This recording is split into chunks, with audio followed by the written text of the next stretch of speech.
샬롬 반갑습니다. 윤정훈입니다. 이 시간에는 마태복음 14장 말씀으로 같이 은혜를 나누고자 합니다. 마태복음 14장 1절로 12절까지의 말씀입니다. 1절입니다. 그때 분봉왕 헤롯이 예수의 소문을 듣고 그 신하들에게 이르되 이는 세례 요한이라 저가 죽은 자 가운데서 살아났으니 그러므로 이런 권능이 그 속에서 운동하는도다 하더라. 이 분봉왕 헤롯이 누구를 두려워하였습니까? 요한에 대해서 두려워하였던 것이죠. 왜냐하면 그를 선지자로 알았기 때문인 것이죠. 전에 헤롯이 그 동생 빌립의 아내 헤로디아의 일로 요한을 잡아 결박하여 옥에 가두었으니 이는 요한이 헤롯에게 말하되 당신이 그 여자를 취하는 것이 옳지 않다 하였음이라. 헤롯이 요한을 죽이려 하되 민중이 저를 선지자로 여김으로 민중을 두려워하더니 마침 헤롯의 생일을 당하여 헤로디아의 딸이 연석 가운데서 춤을 추어 헤롯을 기쁘게 하니 헤롯이 맹세로 그에게 무엇이든지 달라는 대로 주겠다 허락하거늘 그가 제 어미의 시킴을 듣고 가로되 세례 요한의 머리를 소반에 담아 여기서 내게 주소서 하니 왕이 근심하나 자기의 맹세한 것과 그 함께 앉은 사람들을 인하여 주라 명하고 사람을 보내어 요한을 옥에서 못 베어 그 머리를 소반에 담아다가 그 여아에게 주니 그가 제 어미에게 가져가니라. 요한의 제자들이 와서 시체를 가져다가 장사하고 가서 예수께 고하니라. 자, 1절부터 12절까지 이 말씀은 이제 세례 요한의 그 소명이 다했다라는 것들을 의미하고 있는 것이죠. 절대 하나님의 말씀은 이 마태복음의 말씀은 마태가 증거하는 복음이지요. 즉 예수님만 증거하기 위한 목적이다라는 것이죠. 그래서 만약에 세례 요한이 더 부각되어지고 세례 요한이 그 증거하는 그 복음들, 심지어는 모든 그 시대의 민중들이 심지어는 이방인이었던 그 시대 통치자였던 분봉왕 헤롯도 선지자로 알고 두려워했던 이 세례 요한이 더 많이 살고 더 많은 영향력을 끼치면서 예수님을 증거했더라면 얼마나 좋았겠습니까? 하지만 이것은 인간적인 생각인 것이죠. 오히려 이 세례 요한을 따르는 그 제자들은 실제 복음을 증거하고 있던 예수님을 따르기보다도 오히려 더 세례 요한을 더 따르고 더 신뢰했던 것이죠. 그래서 적당한 때에 이제 세례 요한의 소명이 다했다라는 것들을 이제 마태복음 14장 1절부터 12절 말씀을 통해서 보여주고 있는 것이죠. 이제서야 이제 사람들이 이제 세례 요한에게 이제 그 제자들도 이제 누구에게로 갑니까? 예수님께 가서 이 되어졌던 일들을 고하게 되는 것이죠. 그래서 이 세례 요한의 이제 제자들이 결국에는 누구를 따르게 되겠습니까? 예수님을 따르게 된다라는 것이죠. 그래서 이제 14장 1절로 12절 말씀은 이제 세례 요한의 죽음을 통해서 이제 세례 요한이 증거하였고 세례 요한이 계속해서 강조했던 그 이제 예수님께 포커스가 맞춰지게 된다라는 것이죠. 이제 진짜 선지자는 예수님이다라는 것들을 이제 13절 말씀을 통해서 보여주고 있는 것이죠. 그게 바로 오병이어의 사건들이 나오게 되는 것입니다. 예수께서 들으시고 배를 타고 떠나사 따로 빈 들에 가시니 무리가 듣고 여러 거울로부터 걸어서 쫓아간지라. 예수께서 나오사 큰 무리를 보시고 불쌍히 여기사 그 중에 있는 병인을 고쳐주시니라. 그렇죠. 예수님께서 왜 고쳐주십니까? 구약에 예언된 대로 메시아가 오셔서 이제 그의 메시아 되심을 무엇을 통해서 보여줄 수 있다라는 것입니까? 그건 기적과 이적, 즉 사람으로서는 할 수 없는 일들을 행하는 것을 보거든 그가 구약에 예언된 참 메시아이심을 너희는 알고 따르라라는 것이죠. 15절입니다. 저녁이 되매 제자들이 나와 가로되 이곳은 빈 들이요 때도 이미 저물었으니 무리를 보내어 마을에 들어가 먹을 것을 사 먹게 하소서. 이것은 상식인 것이죠. 근데 예수님께서는 이 마태를 통해서 이 말씀을 기록한 이유가 무엇이겠습니까? 예수님은 지금 이 먹을 것을 이야기하는 제자들에게 참 생명의 떡이 무엇인지를 가르쳐 주고자 하는 의도가 있었다라는 것이죠. 그래서 예수님께서 뭐라고 말씀하십니까? 예수께서 가라사대 갈 것 없다. 너희가 먹을 것을 주어라 라는 것이죠. 그러니까 이 제자들은 실제 음식을 이야기하고 있는데 예수님은 무엇을 이야기하고 있습니까? 생명의 떡인 자기 자신을 이야기하고 있다는 것이죠. 이게 하나님의 말씀입니다. 즉, 이 하나님의 말씀은 사람들이 살아가는 일상 삶 속에서의 그런 어떤 사건들, 그런 것들을 들어서 예수님의 자신을 표현하고 있는 것이죠. 왜냐하면 영이요 생명의 말씀이기 때문인 것이죠. 이 영이요 생명의 말씀은 사람들로서는 이해할 수도 없고 깨달을 수도 없기 때문에 비유를 들어서 설명하고 있는 것이죠. 제자들이 가로되 여기 우리에게 있는 것은 떡 5개와 물고기 2마리 뿐이니이다.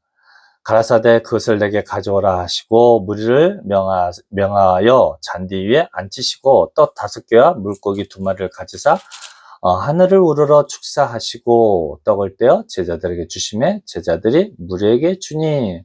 그렇죠. 이 결국이 무엇이었습니까? 내가 하늘로부터 온 생명의 떡이다라는 것이죠. 그것을 가르치기 위해서 축사하시고 떡을 떼어서 제자들에게 나눠준다라는 것이죠. 그러므로 인해서 이 제자들이 가진 것을 이제 일반 사람들에게 나눠줬다라는 것이죠. 여러분, 이 시도 동일한 것이죠. 어떤 사람이 하나님께서 택하신 참 제자입니까? 예수님께 받은 생명의 떡을 사람들에게 나누어주는 사람을 뭐라고 표현합니까? 제자라고 표현하고 있는 것이죠. 결국 이 시대 모든 목회자들, 또 권사님, 장로님, 집사님, 교사, 모든 이 복음을 들어서 가르치는 자들을 뭐라고 표현하는 것입니까? 제자라고 표현하고 있는 것이죠. 중요한 것은 예수님만이 우리에게 생명의 떡을 주실 수 있는 유일한 분이시다라는 것이죠. 20절입니다. 다 배불리 먹고 남은 조각을 12바구니에 차게 거두었으며 먹은 사람이 여자 아이에 5,000명이나 되었더라. 그렇죠. 배불리 먹고 남은 조각을 12바구니에 차게 거두었다라는 것이죠. 실질적으로는 더 많을 수도 있고 더 적을 수도 있죠. 중요한 것은 무엇입니까? 차고 넘치도록 거두었다라는 것이죠. 무엇이요? 생명의 떡을 나누어 줬더니 이제 차고 넘치도록 남았다라는 것이죠. 즉 예수님의 복음을 증거했을 때 그만큼 수많은 사람들이 만족할 만한 그런 생명의 떡이다라는 것이죠. 무엇이요? 예수님 자신이, 예수님이 증거하는 그 생명의 떡이, 그렇죠? 그게 바로 마태가 증거하는 복음이다 라는 것입니다. 22절입니다. 예수께서 즉시 제자들을 재촉하사 자기가 무리를 보내는 동안에 배를 타고 앞서 건너편으로 가게 하시고, 그렇죠. 즉시 제자들을 재촉합니다. 무엇이기 때문입니까? 아직도 예수님에 대해서 오해하고 있고 현실에 어떤 것들을 해결해 주실 메시아로 알고 따르는 이 제자들을 교육하기 위한 의도로 즉시 제자들을 재촉해서 보내고 있다라는 것이죠. 무리를 보내신 후에 기도하러 따로 산에 올라가시다가 저물매 거기 혼자 계시더니 배가 이미 육지에서 술이나 떠나서 바람이 거슬림으로 물결을 인하여 고난을 당하더라. 밤 사경에 예수께서 바다 위로 걸어서 제자들에게 오시니. 그렇죠. 예수님께서 늘 우리들에게 보여주신 것이 무엇입니까? 하나님의 말씀은 교훈과 책망과 바르게 함과 의로 교육하기에 유익하다라는 것이죠. 이 하나님 말씀은 우리를 지금도 교육하고 있습니다. 지금도 훈계하고 있습니다. 지금도 바르게 인도하고 있는 것이죠. 무엇으로부터 바르게 인도합니까? 아직도 이 5,000명이나 되는 그 수많은 사람들과 제자들은 예수님에 대해서 무엇하고 잘못 생각하고 있었던 것이죠. 무엇을요? 현실로부터 먹을 것을 채워주시고 로마의 압제로부터 해결되어 줄, 그래서 이스라엘 민족에 약속했던 그 약속의 땅, 즉 하나님이 통치하는 땅, 예수님이 통치하는 그 땅을 기대하고 따랐다라는 것이죠. 그것이 지금 예수님께서는 이 마태복음 말씀을 통해서 교훈하고 있고 책망하고 있고 바르게 잡아가고 있다라는 것이죠. 결론은 바르게 잡아간다라는 것들은 예수님께서는 우리에게 현실에 필요한 것을 해결해주는 현실에 떡을 주는 메시아가 아니라 우리들의 죄를 사해 주시는, 우리들의 영혼을 구원해 주시는 그 영요 생명의 하나님이시다라는 것들을 교육하고 있다라는 것들을 반드시 깨달아야 할 것입니다. 그 사건이 26절부터 나오고 있는 것이죠. 제자들이 그 바다 위로 걸어오심을 보고 놀라 유령이라 하며 무서워하여 소리지르거늘 예수께서 즉시 일러 가라사대 안심하라 내니 두려워 말라라는 것이죠. 베드로가 대답하여 가로되 주여 만일 주시어든 나를 명하사 물 위로 오라 하셔서 한대 오라 하시니 베드로가 배에서 내려 물 위로 걸어서 예수께로 가되 즉 이런 사건들을 의도하면서 예수님께서 시간을 기다리신 이유가 무엇이겠습니까? 오병이어와 마찬가지로 우리들을 죽음 가운데서 구원해 주실 구원자가 누구냐라는 것이죠. 그게 바로 누구입니까? 메시아 예수 그리스도다라는 것이죠. 30절입니다. 바람을 보고 무서워 빠져가는지라 소리질러 가로되 주여 나를 구원하소서 하니 예수께서 즉시 손을 내밀어 저를 붙잡으시며 가라사대 믿음이 적은 자여 왜 의심하였느냐 하시고, 그러니까 여기서 참 많이 이제 해석에 차이가 있습니다. 왜냐하면 이 바람을 보고라는 것들을 주로 우리가 해석할 때 이제 세상의 어려움, 세상의 고난과 고통이 있을 때 예수님께 이제 이제 기도했을 때 예수님께 들어주신다라고 이제 설명을 많이 하고는 하지요. 하지만 성경 전반적으로 봤을 때, 이 바람을 세상적으로 표현한 것들은 없는 것 같습니다. 그렇죠? 이제 어떤 이 모습을 보면서 늘 강조하는 것은 누구에게 초점이 맞춰 있습니까? 현실 구원자 메시아가 아니다라는 것이죠. 우리들의 그 목숨을, 이 목숨도 우리들의 꼬깍꼬깍하는 이 생명을 의지하는 거 표현하는 게 아니죠. 우리가 죄로 인해서 죽었던 창세기적인 표현인 것이죠. 우리가 선악과를 따먹으로 말미암아 죽었던 것은 목숨의 죽음을 이야기하는 것이 아니죠.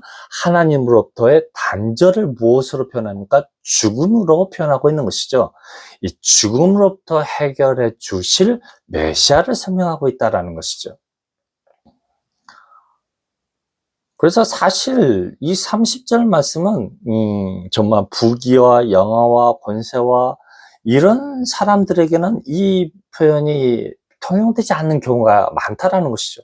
이미 충분히 세상 것을 가지고 있는 사람들은 그럼 이 말씀에 근거하면 예수님이 필요가 없다라고도 표현할 수 있는 것이죠.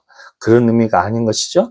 우리들의 생명을 구원해 주실, 사단으로부터 갇혀진, 메어진 이제 그런 사람으로부터 구하여 속할 메시아를 표현하고자 하는 의도를 가지고 있다 할 것입니다. 그래서 여기서 믿음이 적은 자다라는 것들은 예수님에 대한 올바른 믿음을 가지고 있지 않다라고 표현하는 것이죠. 그래서 믿음이 적은 자라고 표현하고 있는 것이죠. 배에 함께 오름에 바람이 그치는지라 배에 있는 사람들이 예수께 절하며 가로되 진실로 하나님의 아들이로소이다 라고 표현하고 있는 것이죠. 구원자 참 메시아다 라는 것이죠. 34절입니다. 저희가 건너가 게네사렛 땅에 이르니 그곳 사람들이 예수인 줄을 알고 그 근방에 두루 통지하여 모든 병든 자를 예수께 들어와서 다만 예수의 옷가에로 손을 대게 하시기를 간구하니 손을 대는 자는 다 나음을 얻으니라. 그렇죠? 이 육신의 치료를 통해서 예수님께서 가르쳐 주고자 하는 의도가 무엇입니까? 내가 영혼의 치료자다라는 것이죠. 그래서 이 말씀을 아직도 무엇으로 해석하는 사람들이 많이 있습니까? 현실에 그 어려움과 환란이 있을 때 예수님께 구하고 기도했을 때 나음을 주시다라는 것이죠. 그게 무엇과 똑같습니까? 베드로가 너희가 나를 부인하리라 예수님께서 말씀하셨을 때 이제 베드로의 고백이 무엇입니까? 나는 결단코 무슨 일이 있어도 예수님 배반하지 않겠습니다 라고 이야기하는 것과 동일하다라는 것이죠. 하지만 이제 예수님께서 붙잡혀 가실 때, 천한 계집종 하나의 그런 질문에도 예수님을 저주하면서 배신할 수밖에 없었다라는 것들을 우리는 반드시 기억해야 할 것입니다. 이 말씀을 통해서 우리는 알게 되는 것이 무엇입니까? 예수님만이 우리들의 현실의 구원자로 오신 것이 아니라 우리들의 영혼을 구하기 위해서 오신 영혼 구원자 참 하나님이시다라는 것이죠. 그래서 베드로가 고백했던 것처럼 믿음의 결국은 영혼의 구원이다. 이 말씀을 기억하시는 저와 여러분이 되시기를 주님의 이름으로 부탁드립니다. 감사합니다.